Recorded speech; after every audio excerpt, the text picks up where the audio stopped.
교회 소식입니다. 인터넷으로 예배에 참여하고 계시는 모든 분들을 진심으로 환영합니다. 예배 및 모임 안내입니다. 1월 18일 내일부터 모여서 대면 예배로 드리며 온라인 예배도 병행합니다. 내일부터 새벽 기도회는 은혜울에서 1부 5시, 2부 6시에 모입니다. 새벽 기도회는 온라인 방송을 하지 않습니다. 수요 기도회 저녁 7시 30분, 금요 기도회 오전 11시, 저녁 9시입니다. 방역 수칙을 잘 준수하며 모여서 드리는 예배와 기도회에 힘쓰시기 바랍니다. 추후 변동사항이 있을 때에는 즉시 안내해 드리겠습니다. 사상교회 공식 유튜브 채널을 개설했습니다. 주보에 채널 주소가 있으며 유튜브에서 사상교회를 검색하셔도 채널이 나옵니다. 구독 신청과 좋아요를 누르시면 실시간이나 업데이트 영상을 쉽게 볼 수 있으니 구독과 좋아요, 알림 설정을 부탁드립니다. 재직 세미나 안내입니다. 성령과 직분이라는 주제로 에스라 성경대학원 대학교 총장, 울산교회 원로 목사인 정근두 목사님을 모시고 재직 세미나가 열립니다. 일시는 1월 24일 주일 오전 1, 2부 예배 시 오후 3시에서 3시 50분, 오후 4시에서 4시 50분 3회 연속으로 진행됩니다. 재직 세미나를 통해서 큰 은혜 받으시고 더욱 귀하게 섬기시는 모든 재직원들 되시기 바랍니다. 요셉장학회 2021년 상반기 장학금 신청 접수 안내입니다. 신청 기간은 1월 18일 월요일부터 2월 14일 주일까지이며 신청서는 교회 홈페이지 다운로드 또는 교회 사무실에 비치되어 있습니다. 교회 사무실 또는 이메일로 신청서를 접수해 주시고 모든 문의는 김남식 집사에게 하시기 바랍니다. 함께 기도해 주시고 많은 신청 바랍니다. 교우 소식입니다. 장례 소식입니다. 42구역 100옥자 은퇴권사의 장례를 잘 마쳤습니다. 102구역 이옥연 A 은퇴권사의 장례를 잘 마쳤습니다. 유족들을 위해 기도해 주시고 위로해 주시기 바랍니다. 이번 소식입니다. 6구역 임영자 비명예집사 덕천동 부민병원에 입원 중입니다. 빠른 쾌유를 위해 기도해 주시기 바랍니다. 사상교회 식구님들, 비록 영상으로 드리는 예배이지만 경건한 마음과 몸가짐으로 하나님께서 기뻐 받으시는 예배가 되도록 최선을 다해 주시고 하나님께 드리는 예배와 선포되는 말씀을 통해 큰 은혜 받으시기 바랍니다.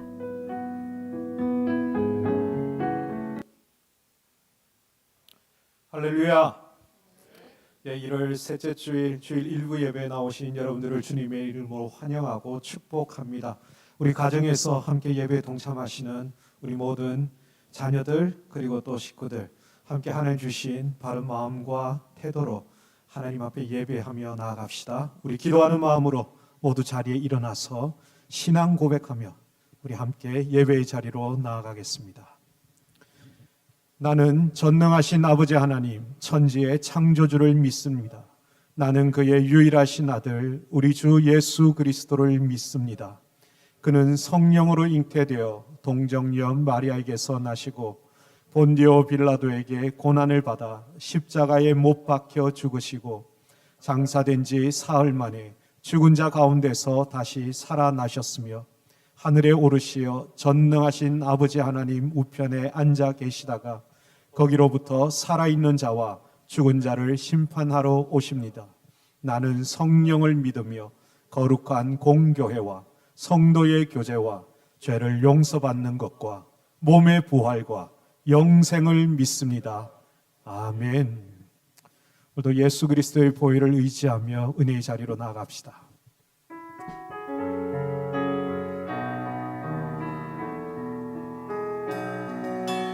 주의 보좌로 나아갈 때에 어떻게 나가야 할까? 나를 구원한 주의 십자가 그것을 믿으며 가네.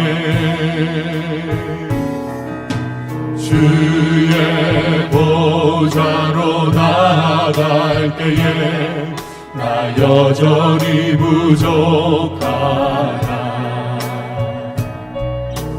나를 부르신 주의 그 사랑, 그것을 믿으며 가니. 주의 보좌로 나아갈 때에 주의 보좌로 나아갈 때에 어떻게 나가야 할까.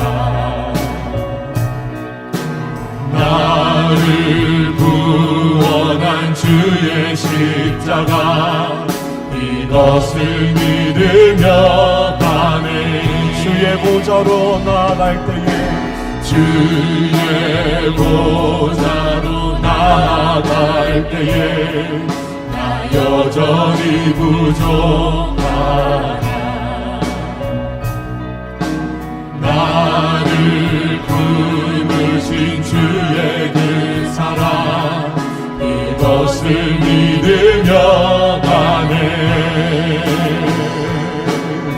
자격 없는 내 힘이 아니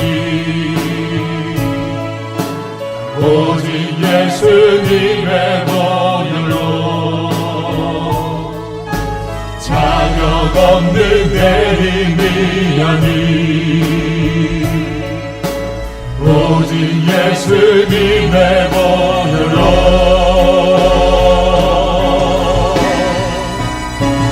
십자가의 보혈, 완전하신 사랑, 힘입어 나갑니다. 십자가의 보혈, 완전하신 사랑, 힘입어 예배한. 십자가의 보혈, 십자가의 보혈, 완전하신 사랑, 힘입어 나갑니다.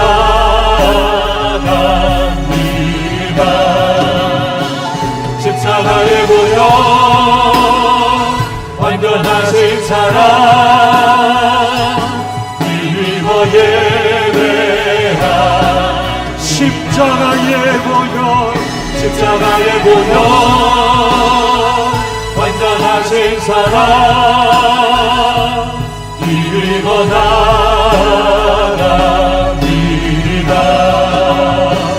십자가의 보혈, 완전하신 사랑, 힘입어 예배합니다.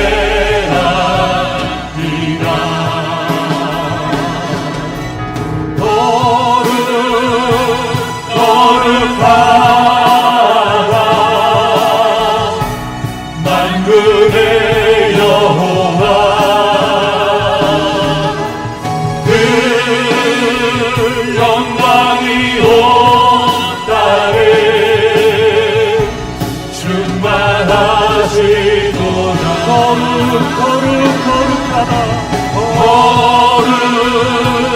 거룩하다 만군의 여호와, 그 영광이 온 땅에 충만하시도다. 거룩하다 거룩하다 만군의 여호와, 그 영광이 온 땅에 온 땅 가운데 충만하신 주님, 주는 거룩하다 거룩하다 만군의 여호와, 그 영광이 온 땅에 충만하시도다.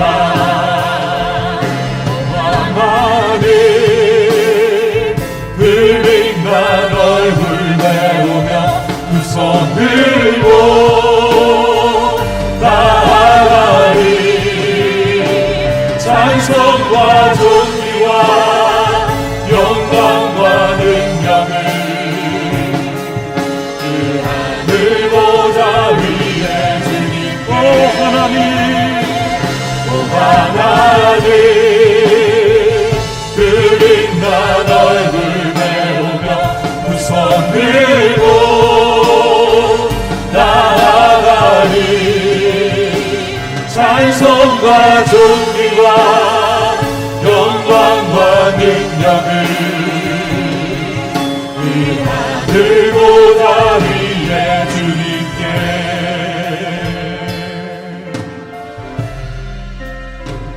내 하나님 서신 발 앞에 무릎 꿇고 경배하리 큰 권능과 영광이 가득한 내 아버지 계신 이곳 주님을 찬양합시다. 내 하나님 서신 발 앞에 무릎 꿇고 경배하리 큰 권능과 영광이 가득한 내 아버지 계신 이곳 또 하나님 그린 난 얼굴 내오며 그 손 들고 찬양하리 찬송과 존귀와 영광과 능력을 그 하늘 보좌 위에 주님께 오 하나님 그린 난 얼굴 내오며 그 손 들고 찬양하리 찬송과 존귀와 영광과 능력을 그 하늘 보좌 위에 주님께 하나님의 크신 사랑 하나님의 그 크신 사랑이 우리 죄를 사하셨네 어린 양의 보혈의 은혜로 나감되니 나가리 오 하나님 그린 난 얼굴 외우며 두 손 들고 나아가리 찬송과 존귀와 영광과 능력을 그 하늘 보좌 위에 주님께 오 하나님 그린 난 얼굴 배우며 두 손 들고 나아가리 찬송과 존귀와 영광과 능력을 그 하늘 보좌 위에 주님 찬송과 존귀와 영광과 능력을 그 하늘 보좌 위에 내가 매일 십자가 앞으로 내가 매일 십자가 앞에 더 가까이 가오니 그새 중에 흘린 고백 비로소 나를 정죄하고 두 손을 높이 들고 내가 매일 십자가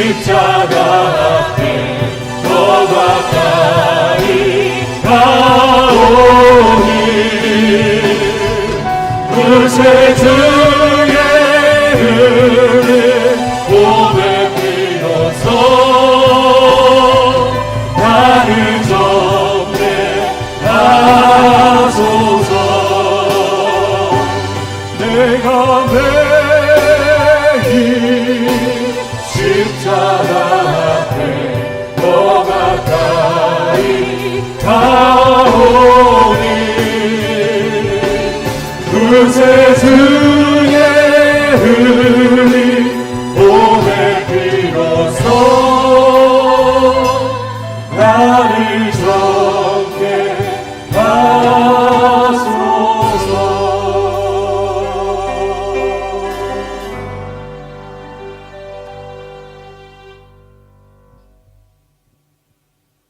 사랑과 은혜가 풍성하신 하나님 아버지, 찬양과 영광을 올려드립니다. 지난 한 주간 저희를 눈동자처럼 지켜주시고 바이러스의 위협, 경제적 어려움, 이웃과 친구들을 마음껏 만나지 못하는 어려움 속에서 무사히 지켜주신 은혜 감사합니다. 그러나 하나님, 그동안 저희는 주님의 일보다 저희 자신의 일에 더 치중하면서 이기적으로 살아왔습니다. 그것도 모자라 불평하고 원망하며 지내온 저희의 죄를 용서하여 주세요. 또한 저희가 무심코 저질렀던 일들도 있습니다. 이 시간 모두 용서하여 주시고 예수님의 보혈로 덮어주시옵소서. 하나님 아버지, 저희는 연약하여 하나님을 바라보지 못하고 주어진 상황 때문에 불안해할 때가 많습니다. 나의 힘이나 가진 것들이 바닥이 보여 낙심하고 절망했을 때 세상에 의지하지 않고 하나님을 믿고 일어설 수 있게 해 주시옵소서. 코로나19로 전 세계가 신음하고 있습니다. 아픈 자들을 치료해 주시고 위로해 주시옵소서. 주님을 믿는 저희들은 공포와 두려움에 휩쓸리지 않게 해주시고 오히려 하나님 앞으로 나아가서 병든 이 땅을 위해 담대히 기도하는 우리가 되게 해 주옵소서. 그러나 기도만이 아니라 진정으로 하나님과 이웃을 사랑하며 살아가는 그리스도인이 되게 해 주시옵소서. 이 시간 말씀을 전하시는 목사님과 지혜와 성령의 능력을 부어 주시옵소서. 말씀을 듣는 우리에게도 경청하고 들은 대로 깨달은 대로 실천할 수 있게 도와주세요. 예수님의 이름으로 기도드립니다. 아멘.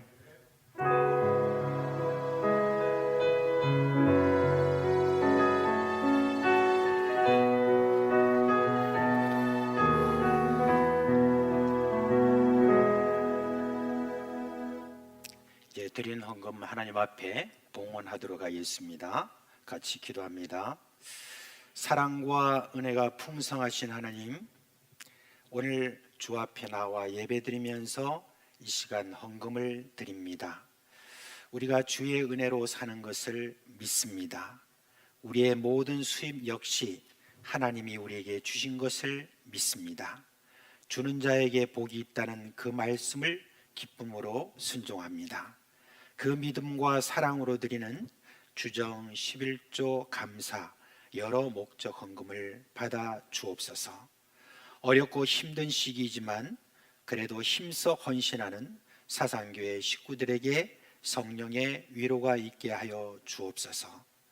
하늘의 신령한 복과 땅의 기름진 것으로 채워주시고 온 세상 사람들이 볼 때 나가도 복을 받고 들어가도 복을 받는 복덩이로 서게 하여 주옵소서. 우리의 어린 식구들 지혜와 은혜가 충만하게 하시옵고 이 어지러운 세상을 바르게 이끌어가는 자로 세워 주옵소서. 주님, 이 헌금이 가는 곳마다 주의 이름이 높아지게 해주시고 이 헌금을 집행하는 이들에게 거룩함과 지혜를 주옵소서. 예수님의 이름으로 기도합니다.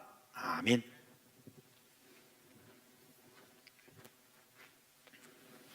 반갑습니다. 우리 오늘 하나님의 말씀 마가복음 2장 1절에서 12절 말씀입니다.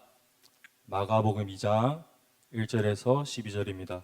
우리 함께 읽도록 하겠습니다. 시작.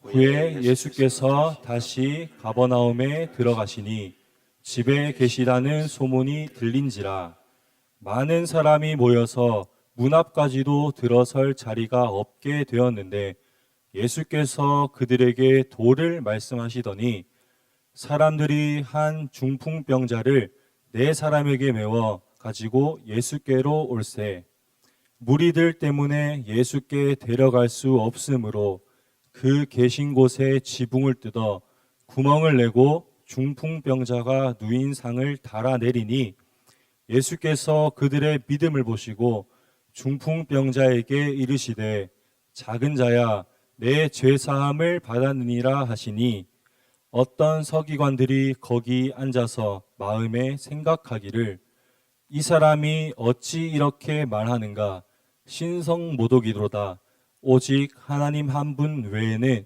누가 능히 죄를 사하겠느냐 그들이 속으로 이렇게 생각하는 줄을 예수께서 곧 중심에 아시고 이르시되 어찌하여 이것을 마음에 생각하느냐 중풍병자에게 내 죄사함을 받았느니라 하는 말과 일어나 내 상을 가지고 걸어가라 하는 말 중에서 어느 것이 쉽겠느냐 그러나 인자가 땅에서 죄를 사하는 권세가 있는 줄을 너희로 알게 하려 하노라 하시고 중풍병자에게 말씀하시되 내가 내게 이르노니 일어나 내 상을 가지고 집으로 가라 하시니 그가 일어나 곧 상을 가지고 가서 모든 사람 앞에서 나가거늘 그들이 다 놀라 하나님께 영광을 돌리며 이르되 우리가 이런 일을 도무지 보지 못하였다 하더라.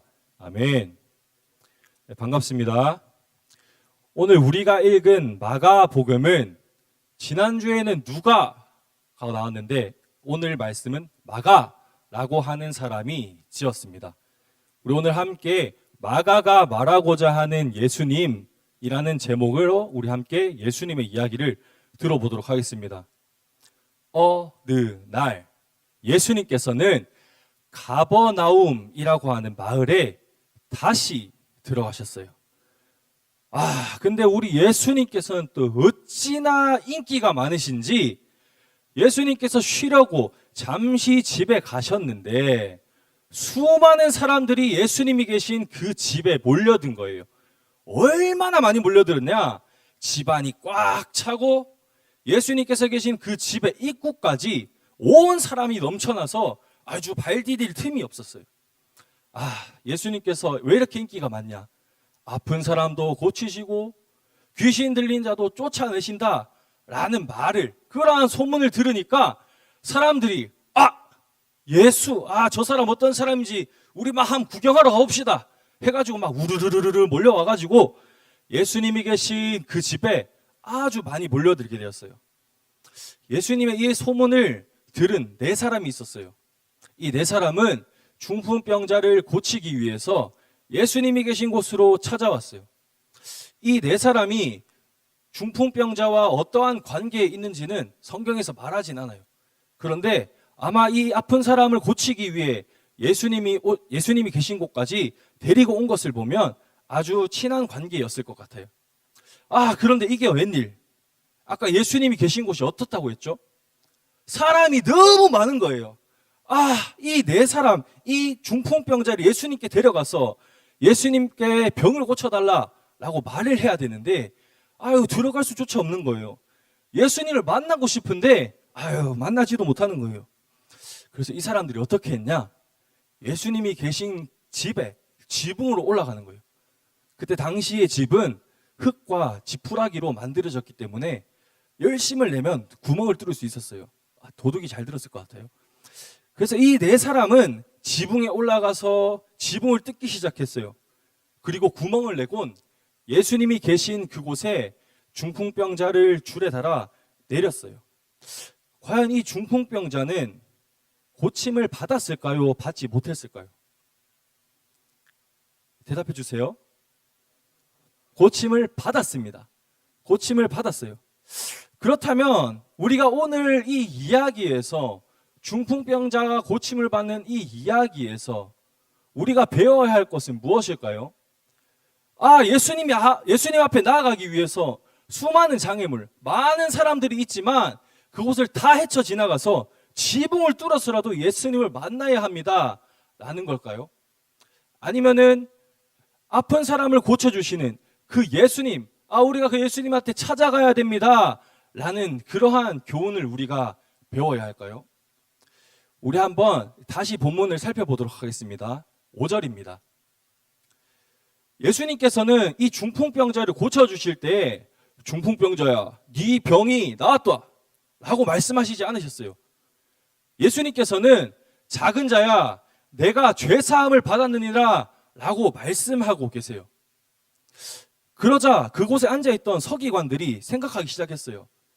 와, 저 예수라는 자식, 저 사람은 신성모독을 하고 있어. 하나님 외에는 죄를 사할 권세가 없는데 저 예수라는 자가 하나님을 모독하는구나 라고 속으로 생각하고 있었어요. 그런데 우리 예수님 얼마나 대단합니까? 또 이걸 아셨어요. 오늘 본문 9절과 10절인데 우리 다 함께 읽어보도록 하겠습니다. 시작. 중풍병자에게 내 죄사함을 받았느니라 하는 말과 일어나 내 상을 가지고 걸어가라 하는 말 중에서 어느 것이 쉽겠느냐? 그러나 인자가 땅에서 죄를 사하는 권세가 있는 줄을 너희로 알게 하려 하노라 하시고. 아멘. 예수님의 이 말씀은 말로만 야, 너 죄 없어 눈으로 확인하지 못하는 그것보다 누워서 아파서 누워있는 이 사람을 일으키는 것, 무엇이 더 쉽겠냐라는 말씀입니다. 그래서 예수님께서는 말로 하는 것보다 아픈 사람을 일으키시며 예수님께서는 자신에게 죄를 사하시는 권세가 있음을 많은 사람이 있는 앞에서 그 사실을 인증하기 시작하십니다. 사랑하는 우리 사상교회의 식구 여러분들, 오늘 우리가 이 마가의 이야기를 통해서 배워야 하는 것은 무엇입니까? 예수님께 나아가기 위해서 내 사람처럼 지붕을 뚫고 많은 사람들을 헤쳐나가서 예수님 앞에 나아가야 됩니다 라고 하는 겁니까? 아니면은 병든 자를 고치신 예수님을 바라보며 나의 아픔 가지고 와서 예수님 고쳐주세요 하는 겁니까? 마가가 말하고자 하는 예수님은 그 모든 말, 앞서 말한 것들도 맞는 말이고 예수님께서도 그 네 사람의 믿음을 인정하셨지만 우리가 이 마가의 이야기를 통해서 배워야 하는 것은 예수님께서는 죄를 사하시는 권세가 있으신 분이라는 사실입니다. 마가가 말하고자 하는 예수님은 하나님과 동일하신, 예수님은 하나님과 동일하신 분이라는 그러한 사실인 것입니다. 사랑하는 우리 사상교회 식구 여러분들, 우리가 오늘 이 마가의 이야기를 읽어 나가면서 앞서 다른 그 무언가가 아니라 예수님을 만나기 위해서 우리가 힘써 나가야 됩니다. 지붕도 뚫어야 됩니다. 예수님을 모르는 사람을 데려가서 예수님을 만나게 해야 됩니다. 그러한 것이 아니라 오늘 마가가 하는 이야기에서 죄를 사하시는 권세가 있으신 하나님과 같은 능력이 있으시고 한 분이신 그러한 예수님을 바라볼 수 있는 우리 모두가 되기를 간절히 소망합니다.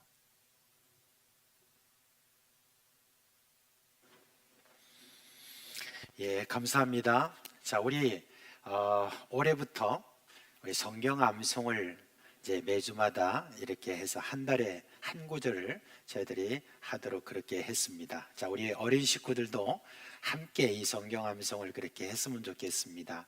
이번 달에 성경 암송은 이번 해 저희들이 오직 예수라고는 주제에 맞춘 사도행전 4장 12절 말씀이죠. 자, 사도행전 4장 12절 말씀 혹시 띄울 수 있으세요? 예, 감사합니다. 자, 우리 어린 식구들도 같이 우리 이 구절 말씀을 암송하도록 해봅시다. 오늘은 제가 한 번만 띄우고 그 다음에는 없이 그렇게 해보도록 하겠습니다. 다 같이 하겠습니다. 다른 이로서는 구원을 받을 수 없나니 천하 사람 중에 구원을 받을 만한 다른 이름을 우리에게 주신 일이 없음이라 하였더라. 자, 외우셨어요? 시작. 다른 이로서는 구원을 받을 수 없나니 천하 사람 중에 구원 얻을 만한 다른 이름을 우리에게 주신 일이 없음이라. 저도 헷갈리는데 감사합니다. 자, 이제 우리 어린 식구들 위해서 제가 축도하도록 하겠습니다. 우리 주 예수 그리스도의 은혜와 하나님 아버지의 그 크신 사랑과 성령의 우리 가운데 계시면서 위로해 주시고 일으키시는 생명의 그 모든 역사가 사랑하는 우리 모든 어린 자녀들 머리 위에 영원토록 함께 있을지어다. 아멘.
할렐루야. 네.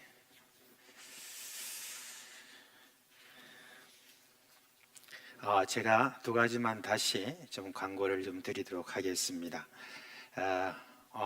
내일부터 저희들이 다시 이제 대면 예배를 한다라고 이렇게 했을 때 제한된 그런 대면 예배라는 것을 다시 말씀을 드리도록 하겠습니다. 이제 우리가 새벽이나 또 수요일이나 금요일은 저희들이 나누어서 그렇게 하기 때문에 그 숫자상으로 볼 때 별 영향은 없습니다만은 우리 교회에 1200석의 10분의 1 정도, 그러니까 10%를 저희들이 회집할 수 있기 때문에 120명 정도가 그렇게 모이게 됩니다. 그런데 주일 예배 때는 아무래도 저희들이 한 장소에서 이렇게 모이기는 너무 적은 숫자이기 때문에 주일날에는 이 장소와 함께 다른 장소들도 영상을 미리 준비를 해서 그때 저희들이 또 다 같이 모여서 예배를 드리는 것이 좋을 것 같습니다. 그래서 그렇게 되면은 이제 이렇게 은혜홀에서 계시는 분도 계실 거고, 그리고 또 밑에 다니엘실이나 교육관이나 이렇게 좀 흩어져서 영상으로 보는 거나 또 집에서 그냥 그렇게 예배를 드리는 거나 뭐가 좀 다를까 싶어도 그런 것 같지는 않습니다. 비록 영상이 조금 흐리기도 해도 그래도 함께 이렇게 모였다라고 하는 거기에는 그 참 모임이 가지고 있는 그런 의미도 있는 것 같습니다. 그래서 다음 주일부터는 저희들이 좀 더 긴밀하게 준비를 해서 그렇게 해서 여러분들이 큰 불편이 없도록 할 테니까 어떻게 하든지 다음 주일부터는 다시 저희들이 대면 예배로 회복하는 그런 일이 우리 가운데 있기를 바랍니다. 좀 더 자세한 그런 상황에 대해서는 여러분께 수시로 또 이렇게 말씀드리도록 그렇게 하겠습니다.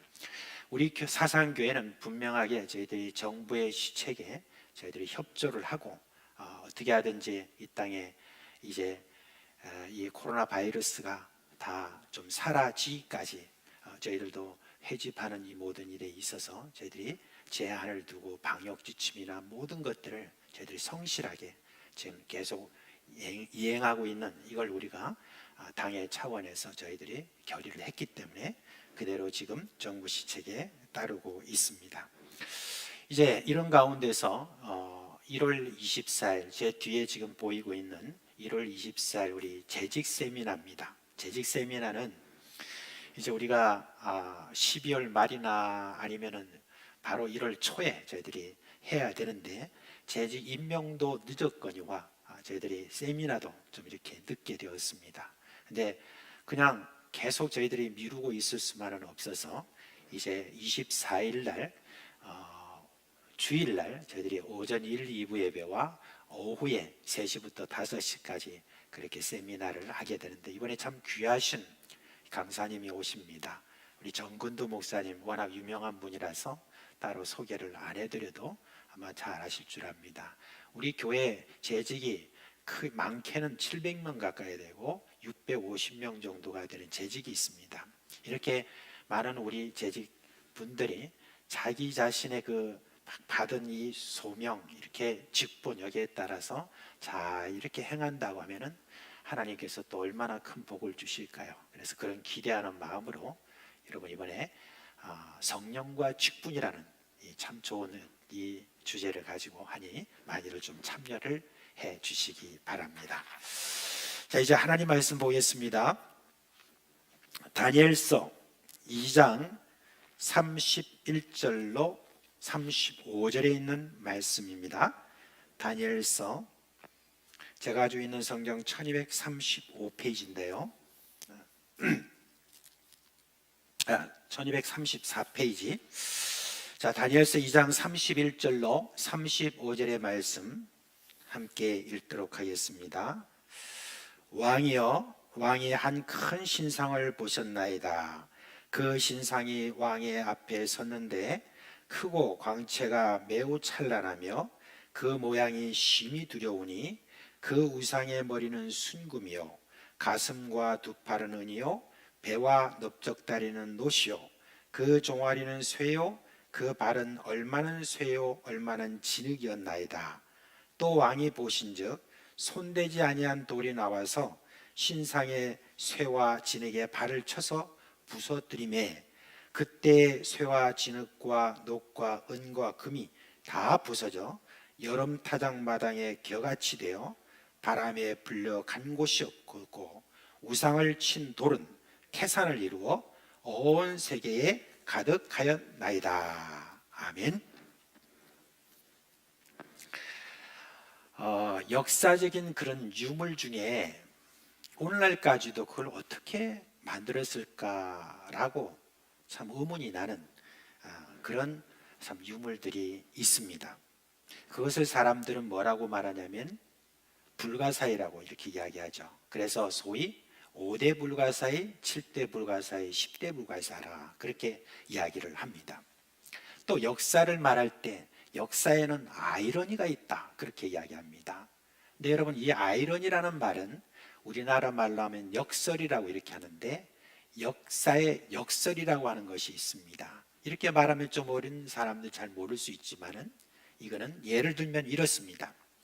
어떤 정복자가 이제 피정복자에게 쳐들어가서 점령하고 나면 정복자의 문화가 그 피정복자의 그 문화 속으로 들어가서 영향을 미치게 되는데, 도리어 피정복자의 문화가 정복자의 문화에 영향을 미치게 되는 그런 내용입니다.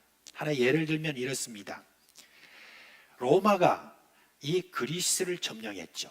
이 로마가 그리스를 멸망시키고 난 다음에 로마의 문화가 헬라 문화 쪽으로 들어간 것이 아니라 헬라 문화가 로마를 도리어 정복한 그와 같은 일입니다. 그 다음에 저 야만인이었던 게르만족이 로마를 쳐들어와서 로마를 멸망시켰잖아요.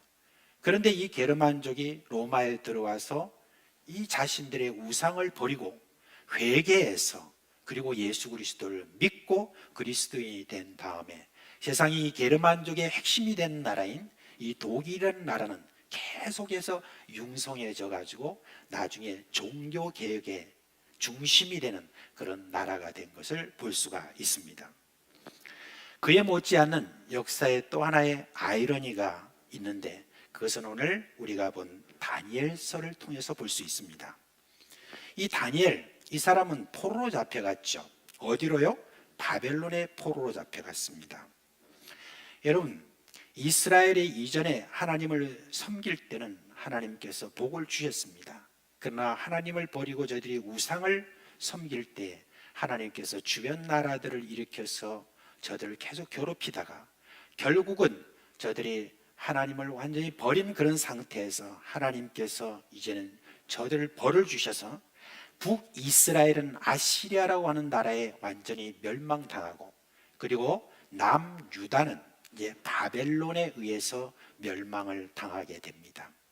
바벨론이라고 하는 이 나라에 의해서 멸망당하고 난 다음에 이 이스라엘에서 많은 자들이 바벨론으로 포로 잡혀갔습니다. 이제 바벨론이라는 이 나라는 어떤 나라냐? 바벨론이 제국이라고 이렇게 이야기하는데, 바벨론은 군사력만 강한 것이 아니었습니다. 그 당시 그 전 세계에서 바벨론이라는 그 나라는 문화적으로도 아주 선진국이었다고 그렇게 이야기를 합니다. 그래서 바벨론에 점령당한 그런 나라들은 이제 바벨론의 문화를 적극적으로 수용하기 위해서 저들이 열심을 내었다 그렇게 했습니다. 게다가 바벨론 제국은 상당히 개방적이었습니다. 다른 나라를 정복한 다음에 포로로 잡아온 이들 중에 좀 똑똑한 젊은이들은 좀 골라서 출세할 기회를 주었습니다. 비록 자신의 나라들은 다 망했지만 그 거대한 제국에서 출세할 수 있는 기회를 얻는다는 것, 그것은 그 젊은이들에게는 큰 행운이었습니다. 이스라엘에서 잡아온 포로들 역시 그런 기회가 주어졌죠. 다니엘은 그런 젊은이들 중에 하나로 택함받아서 바벨론의 그 영화로운 선진 문화를 배울 기회를 얻게 되었습니다. 물론 다니엘은 그런 문화를 잘 배우고 소화를 시켰죠. 그러나 다니엘에게는 딱 한 가지에 대해서는 아주 분명한 태도를 보였습니다.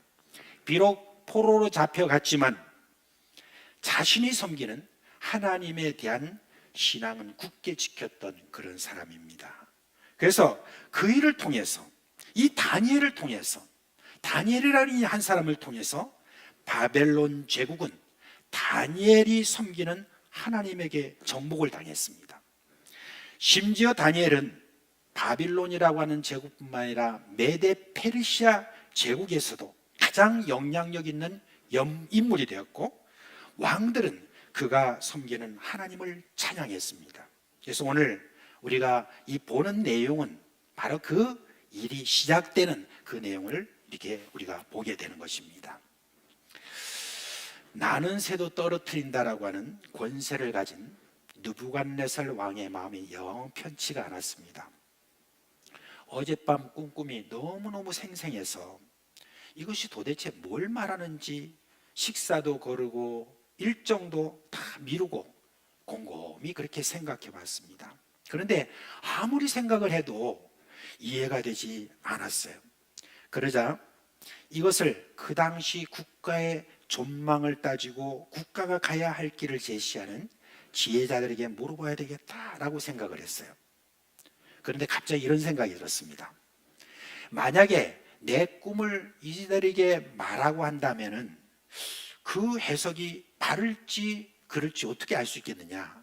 그러니까 그래도 점괘나 친다고 하는 바로 이 사람들이 어떤가 하는 것을 시험도 해볼 겸 꿈의 내용은 아예 말하지 말자. 그렇게 다짐하고는 이 지혜자들을 다 모았습니다. 이 지혜자라고 하면 그 당시에는 박사라고 이렇게 이야기를 하는데 이 박사님들을 다 모아가지고 이렇게 왕이 말합니다. 내가 어제 꾼 꿈으로 인하여서 마음이 영 어수선하다. 그러니까 그 꿈을 해석하라. 그렇게 했습니다. 그러니까 그들은 이렇게 말합니다. 전하, 그 꿈의 내용을 우리에게 말씀하여 주옵소서라고 했더니 아니 왕이 말합니다. 꿈은 그냥 너희들 스스로 알아내가지고 해석하라. 그렇게 했습니다. 이랬더니 다들 황당하게 왕을 쳐다보면서 전하, 그게 무슨 말씀입니까? 꿈도 말씀해 주시지 아니하고 우리에게 해석을 해달라니요. 그 꿈을 저들에게 말씀해 주셔야 저희들이 그 꿈에 대한 해석을 해줄 수 있습니다. 그냥 농담하지 마시고 우리에게 그냥 말씀해 주옵소서 이렇게 했습니다.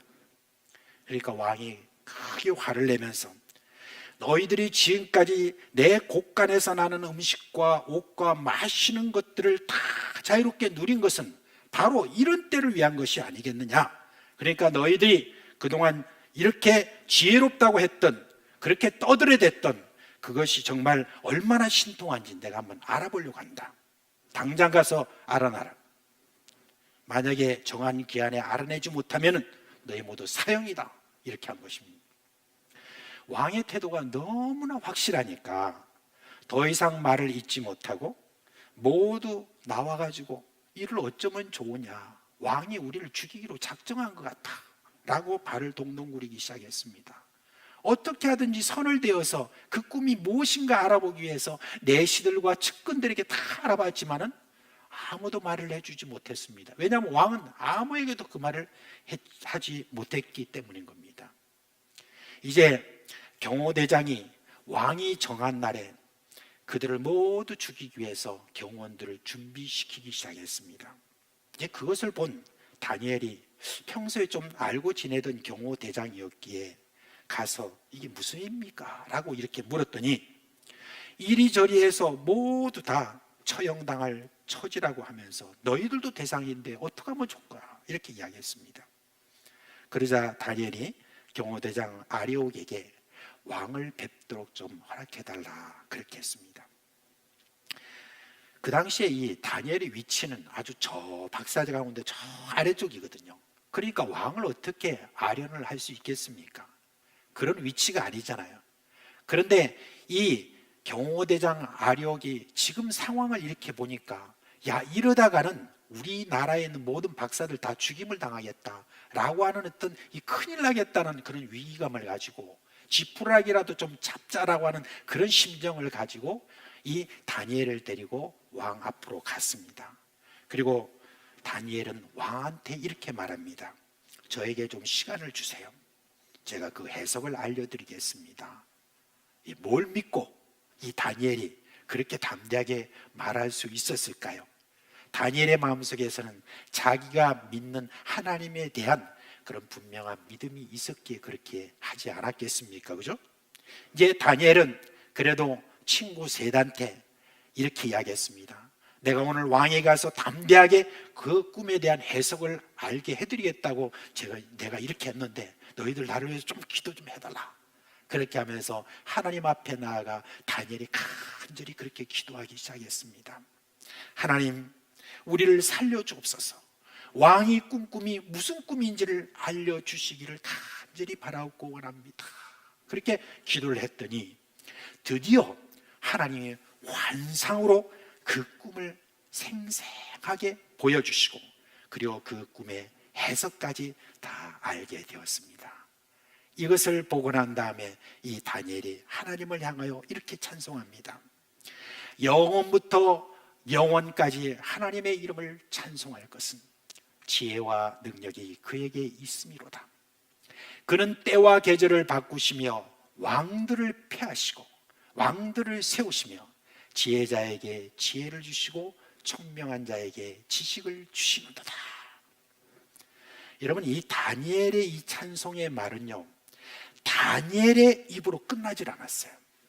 바벨론 제국의 왕들과 메다의 페르시아 제국의 왕들의 입에서도 이런 고백이 나왔다는 겁니다. 대표적인 사람이 누구냐? 오늘 여기에도 나오는 그 왕이지만 바벨론 왕 느부갓네살입니다.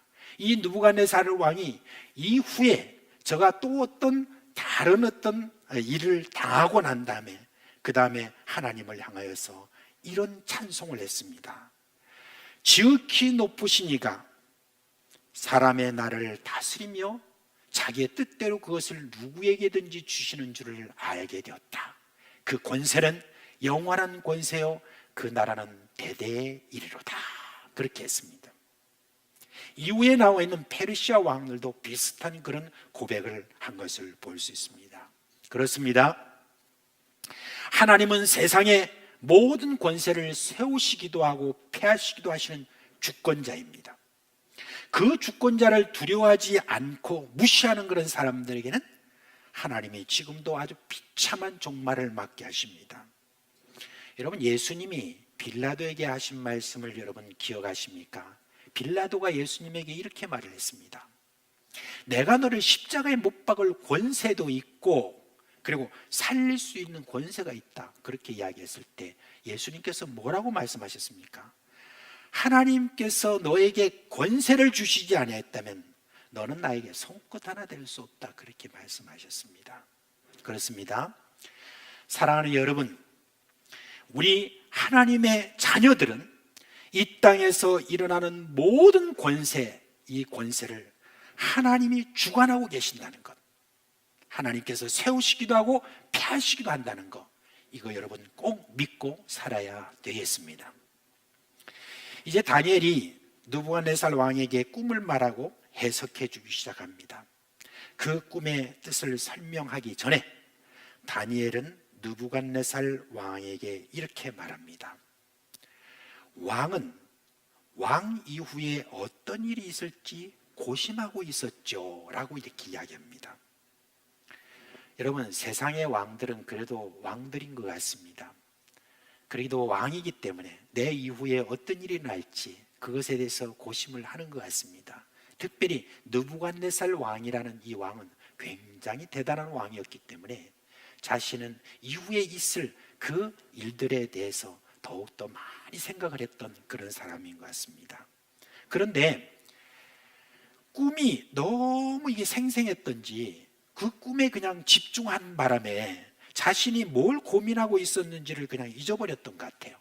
그런데 다니엘이 왜 하나님이 당신에게 이 꿈을 이렇게 주셨는지 하는데 대해서 이렇게 지금 이야기를 하는 것을 보면 어떻습니까? 우리 하나님은 이렇습니다. 왕이 지금 꾼 꿈, 그거 하나님이 주신 것이지만은 저가 그 꿈을 꾸게 된 동기까지도 하나님께서 이렇게 살피시는 그런 분이다라는 것을 여기에 알려주는 것입니다. 그 때문에 하나님이 왕에게 이후에 있을 일에 대해서 알려주셨다 하는 것입니다.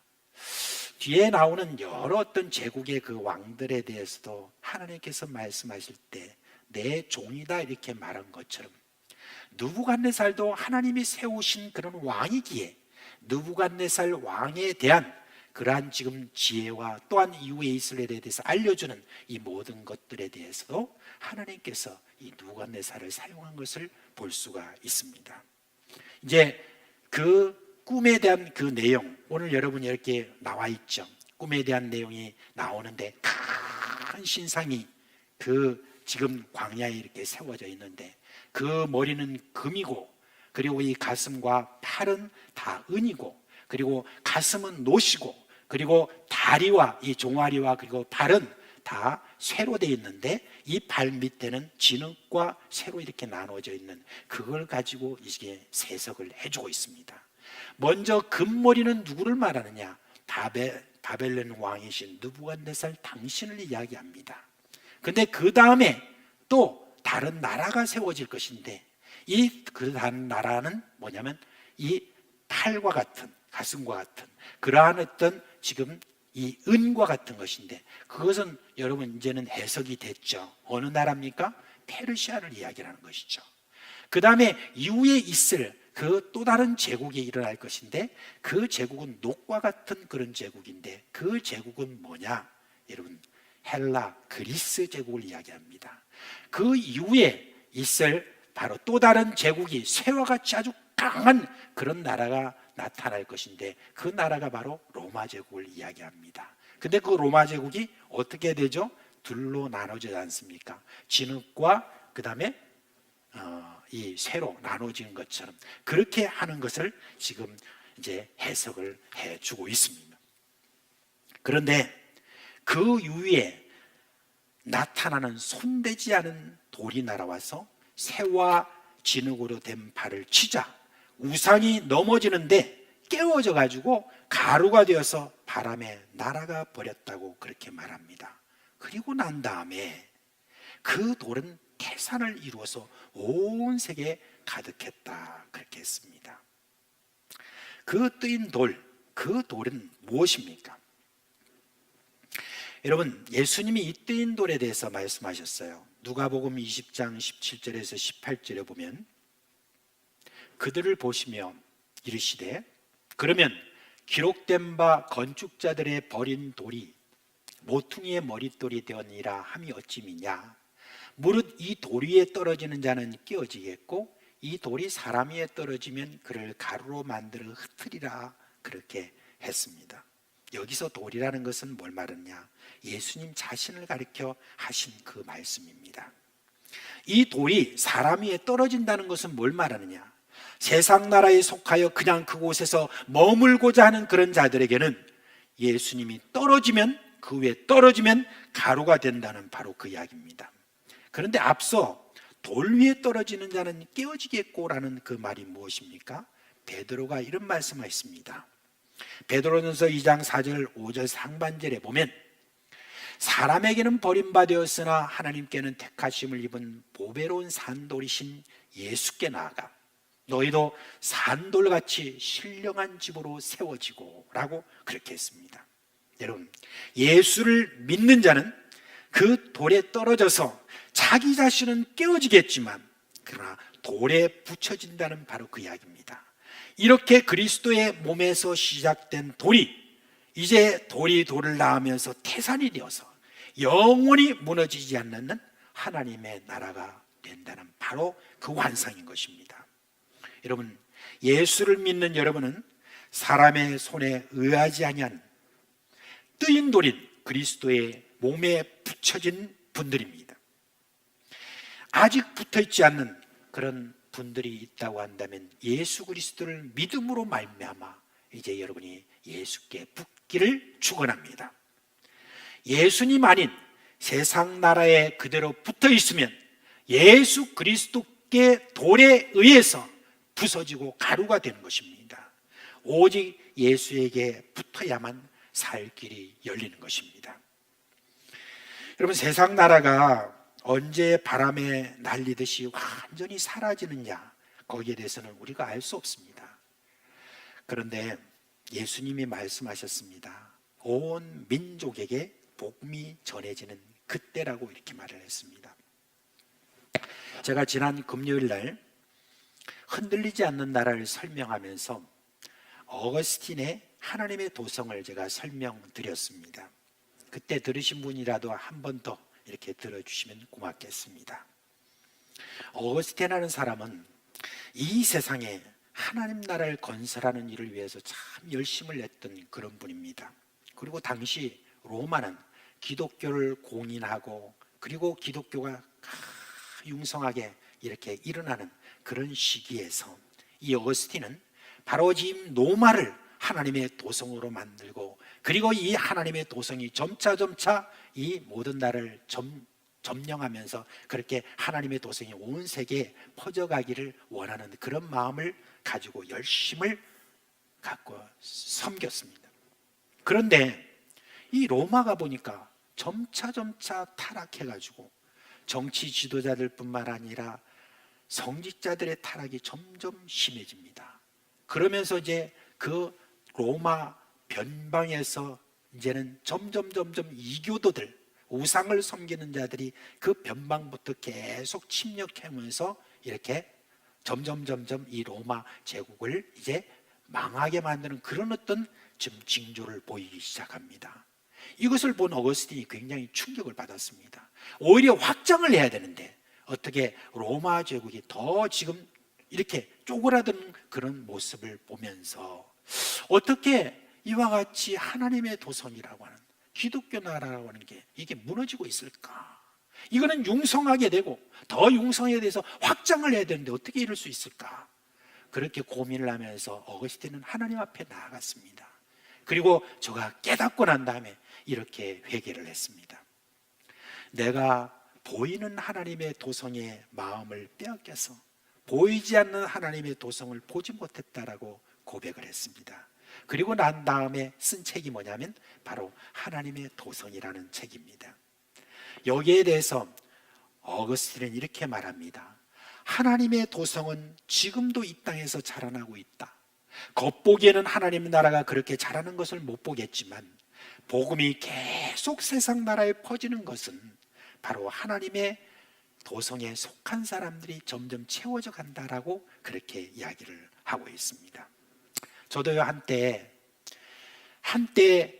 참 기독교가 융성했던 그런 나라들이 사라지고 그리고 지금도 참 그렇게 융성했던 유럽의 여러 나라들이 기독교가 점점 쇠퇴해져 가고 믿지 않는 사람들이 그렇게 많아지는 것을 이렇게 보면서 어떻게 저렇게 될까라고 이렇게 하면서 이렇게 되면 참 하나님의 나라가 더 커지는 것이 아니라 더 쪼그라들고 예수를 믿는 사람들이 더 적어지는 것은 아닌가라고 하면서 그 부분에 대해서 고민을 하고 있었습니다. 그런데 이 하나님의 도성이라는 이 책을 보고 난 다음에 제가 다시 한번 세계 선교 현황을 다시 한번 살펴보게 되었습니다. 근데 여러분 겉으로 볼 때는 유럽의 기독교가 쇠퇴해서 전체적인 기독교인 숫자가 줄었다라고 여러분 생각할지 모르지만 그렇지 않습니다. 복음은 온 세계로 지금 여러분 전파되고 있고 갈수록 그리스도인은 여러분 늘어나고 있다는 것을 아십니까? 중국이요 공산화 됐을 때 그때 당시에 중국 전체의 기독교인이 100만 명 정도였다고 합니다.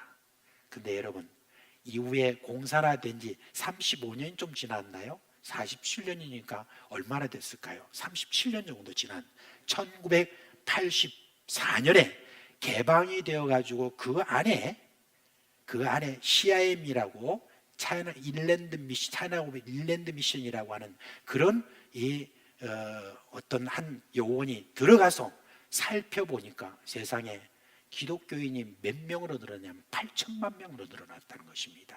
그리고 지금 완전한 통계는 안 나왔지만 지금 아직까지 공산국가잖아요. 이 중국이라는 나라가.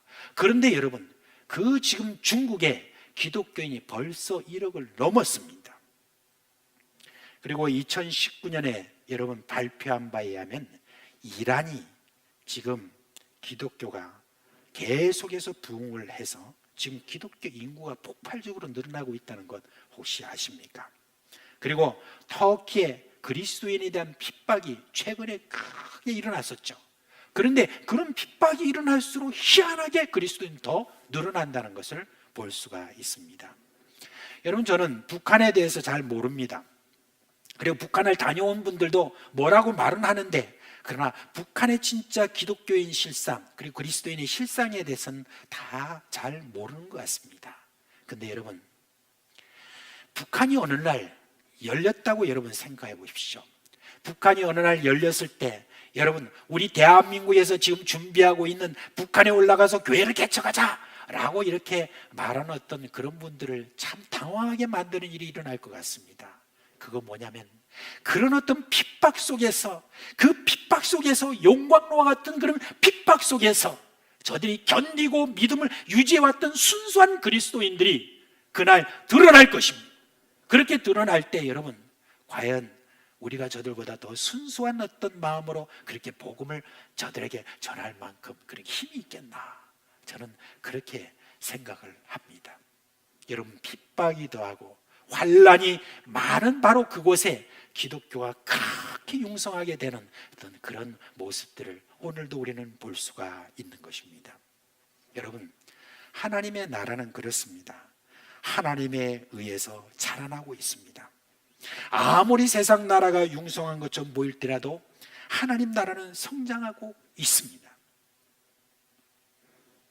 세상 나라는 그럴 것입니다. 어떻게 하면 이 하나님의 나라를 막을 수 있을까? 그러나 불가능합니다.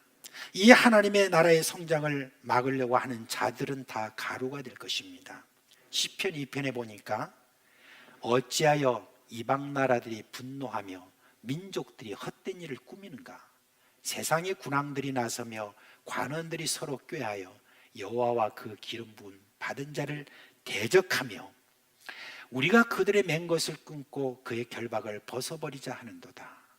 그럴 때 하늘에 계신 자가 웃으시며 주께서 그들을 비웃으시도다. 그렇게 했습니다.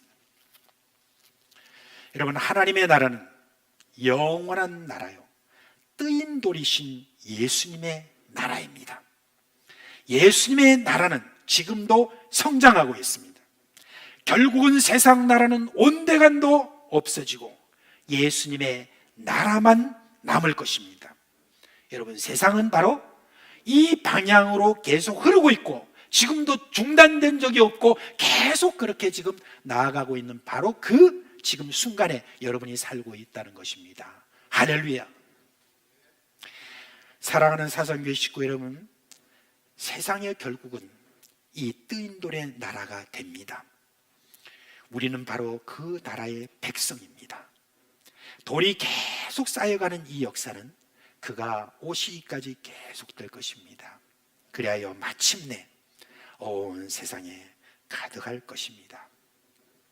그 먼 옛날 다니엘에게 보여주신 역사의 이 진행, 그것을 오늘도 믿고 다니엘처럼 힘있게 이 세상 나라의 복음을 외치면서 살아가시는 여러분 되시기를 주님의 이름으로 축원합니다. 이제 다 자리에서 일어나시겠습니다. 이제 우리 다 같이 찬송하겠습니다.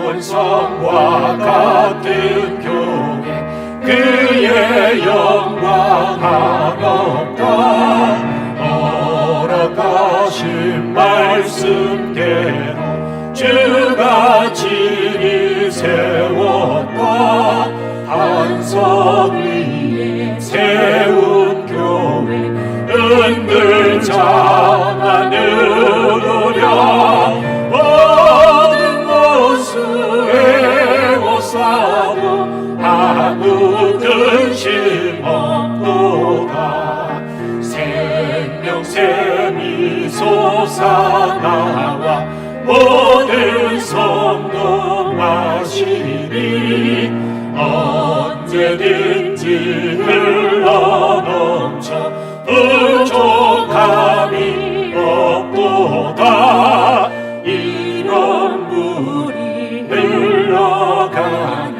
목마를 자들으랴 주의 은혜 풍족하여 넘치고도 넘친다 주의 실로 백성 되는데 세상 사람 비방해도 주를 찬송하리라. 세상 모든 영광 같지만 깨닫구만. 주의 자녀 아들 복음 영원 복음하도다.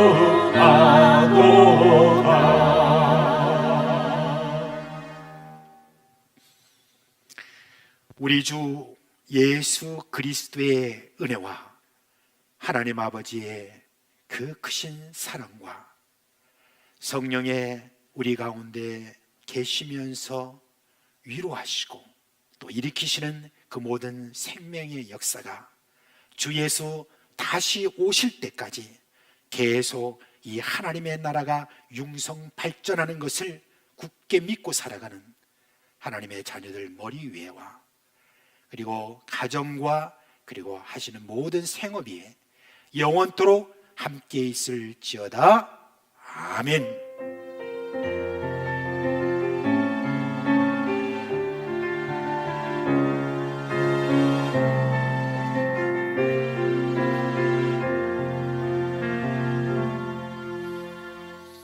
예, 감사합니다. 이제 내일부터 새벽에 저희들이 1부, 2부로 나누어서 5시와 6시 저희들이 새벽 기도회를 그렇게 하도록 하겠습니다.